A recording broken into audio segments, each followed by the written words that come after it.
In this video we're going to show how to generate a radar waveform using Tabor Electronics Wave Design Studio, which is a piece of software that you can quickly make and configure waveforms for the Proteus Arbitrary Waveform Generator. So to do a radar waveform, first of all on the top line we select add-ons, and you'll see and select the radar plugin here. So first of all we want to select RF, and we want to generate a 100 megahertz signal, and the scope's a 200 megahertz scope, so that's within the bandwidth. And then let's say pulse sequence, so let's do 100 microseconds, and let's play that pulse sequence for 1 millisecond.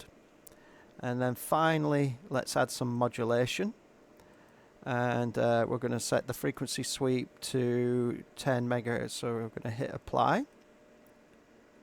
And there you have it. So we have the waveform here on the screen. So this is 100 microseconds, and this is 1 millisecond. And then we're going to add it to our waveform gallery. Then we go over to scenario, and we place it in the memory of the arbitrary waveform generator by hitting plus here. This light is red. So let's just download it. And now it is in the memory of the arbitrary waveform generator.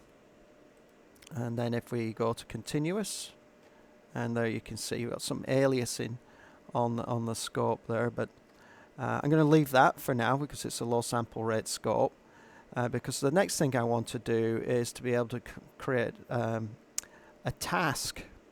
So we're going to go to task, and here we've got the task, and we're going to do a couple of things. We're going to play first of all segment number 1, and we're going to set our trigger to CPU. And there's a number of triggers that you can set, so you can set to external 1, external 2, CPU, internal trig if you're using it from our DSP subsystem. And now if we go to control, select the trigger system.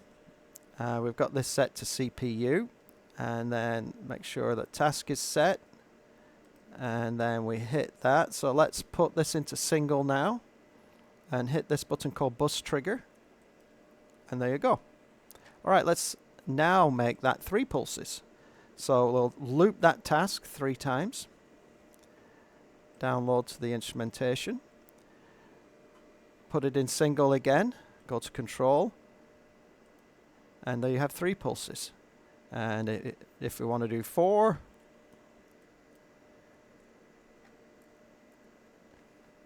download it again, put this into single, go to control, hit bus trigger, and there you see we've got 4 pulses. So it's pretty simple to build. It's very the time to get to a waveform is reasonably quick. But inside the scenario generator here, we can generate many different types of tasks. You can have thousands of tasks, so you can create a whole radar scenario if you wish with the tasks, including different PRIs, different types of modulation, just pulses, add a barcode, whatever you need to do. It's quite simple to program within the task table if you want to get up and running quickly and have your arbitrary waveform generator making radar signals. Thank you very much, and I look forward to seeing you in the next video.